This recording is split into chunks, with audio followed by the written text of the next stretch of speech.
Kathleen Kane with Horses Bring Life, but I've been having such fun listening to Richie Q stories, also known as Richie G. Quarantello. He wrote 2 books, Brooklyn Street Fighter, Surviving the War Zone, and Surviving the War Zones.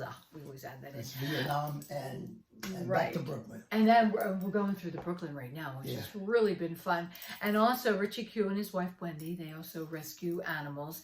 6 dogs greet me when I come in the door, and I just love it. And also 3 cats as well. And now today you even said Tut has been following me around, the dingo. Yeah, I got a pot dingo. He must know. And he loves cats. I feel that dingo heart. Today he didn't want to leave her side. I'm like, what are you doing? So because cute. he's a strange kind of dog. He stares at you. He's quiet. Yeah. He's but he was just wagging and following, and we couldn't close the door. That's a long story why I rescued him, but I said, no, I'm not putting in. That's a long story. Yeah. But I rescued him anyway, regardless. Yeah. We talked about that in some of your earlier stories about your friend. And so, but anyway, let's get on with Brooklyn Street Fighter, because the stories, as you know, sometimes I'm left with my mouth open because really fun. So, okay, Richie Q. All right, well, this one is in 1962. I was 17. Now, 17, I was the monster. I was a monster at 17.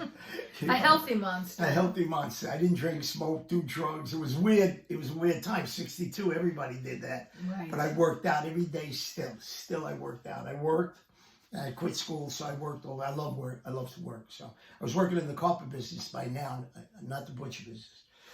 So this one day I'm home, and Foxy calls me up and he says, "Hey Q, why don't you come to the Triangle? We're gonna go to the feast on Liberty Avenue. You had all these Italian feasts, St. Fortunatus. This was St. Regis on Liberty Avenue. 2 of the great feasts in that part of East New York." Right. And so I said, all right, I'll be there in about 15 minutes. Take me about 15 minutes to walk to the Triangle. I walked to the Triangle. The Triangle again. Yeah, and that's where we hung out. Newlots and Livonia was a triangle. Yeah. And the train trestle was over it. So it's kind of a dark area, not a welcoming area, Mm-hmm. And a lot of times, if you had no business in that area, if you were a young guy, you would be questioned. What are you doing here? What do you want here? Right. Because no good restaurants, no good clothing stores. There's nothing there for you. Okay. Mm-hmm. So now he calls me. I go to the Triangle and we walk to Liberty Avenue where the feast is.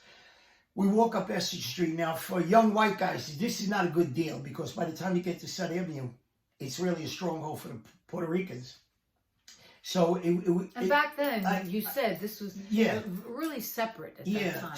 So we stood alert, which was good because they could come off stoops through alleys and everything, and surprise you, surround you.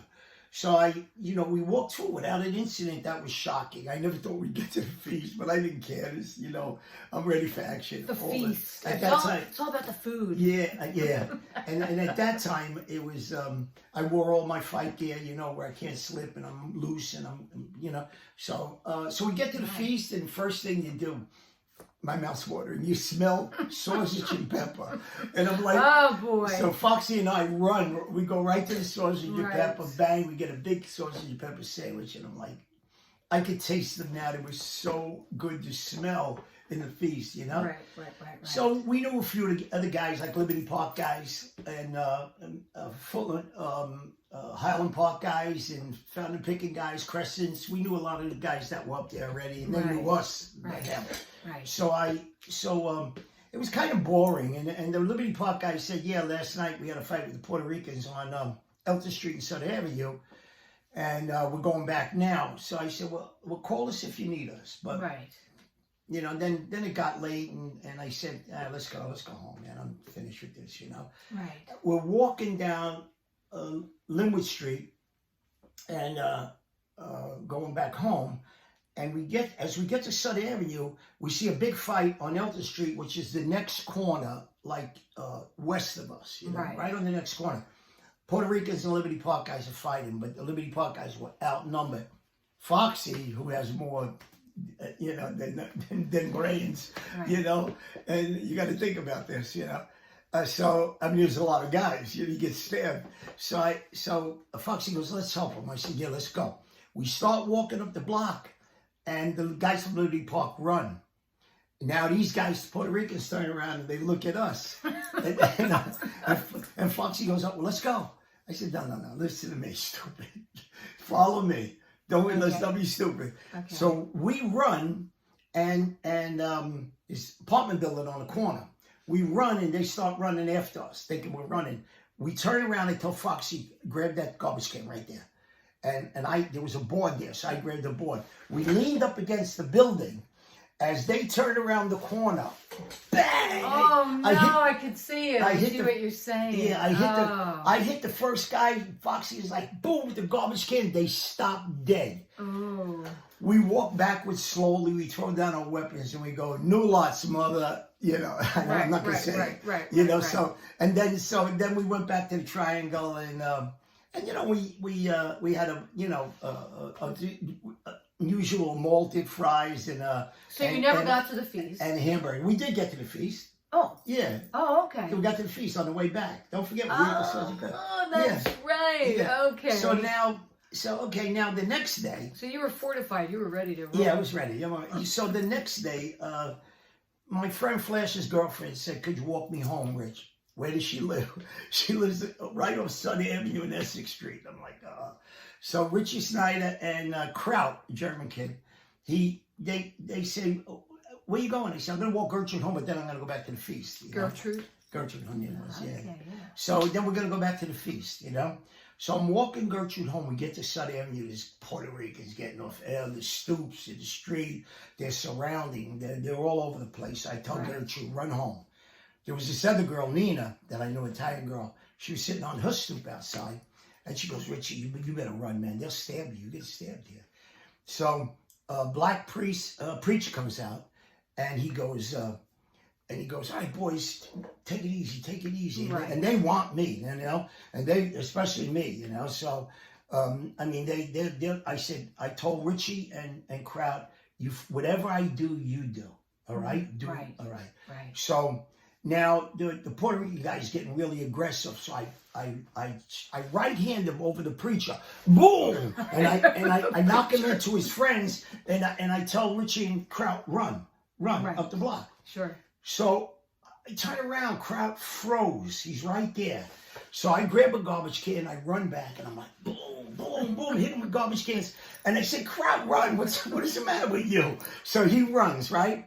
So they're backing up. I got the garbage can. I throw it down. These are metal garbage cans now. Oh, I can hear them too. They're metal, yeah. Yeah, I hear it. I go to the next house. Like a lot of Italians on that block. So they had 2 stories with everyone had 2 garbage cans, right? So I grab a garbage can. I went up the whole block, both sides of the street. They're chasing me. I'm chasing them back, and I'm hitting guys and banging guys. I never got touched. So then when I got tired. You're a monster. Yeah, then I got tired. I'm like, I'm getting out. I was quick. So. Right. And then I said, all right, I threw my next garbage can, and I leave. We go to the feast.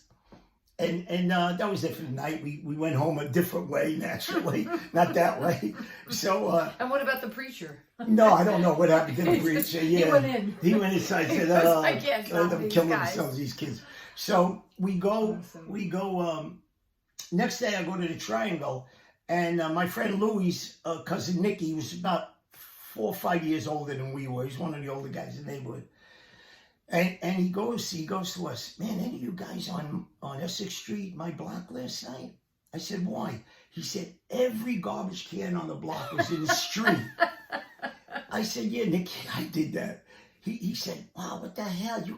What the hell happened?" I said, "I'm in Puerto Rican, and that's why I was fighting with garbage cans."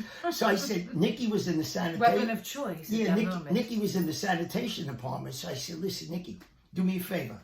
I'm 17. I said, maybe you could talk to your people and get me a job in the sanitation department. I got experience now." He goes, "I don't think so." And this story is from this book right here. Yeah. And this is Brooklyn Street Fighter, Surviving the War Zone, Richard G. Quarantello. I love it. I love this picture on there too. Yeah, that dude with the hat look on. at that. So you go ahead. Yeah, I'm a musician. I still wear those hats. Yes, you do. Yeah, that's right. He's also a saxophone player. Yeah.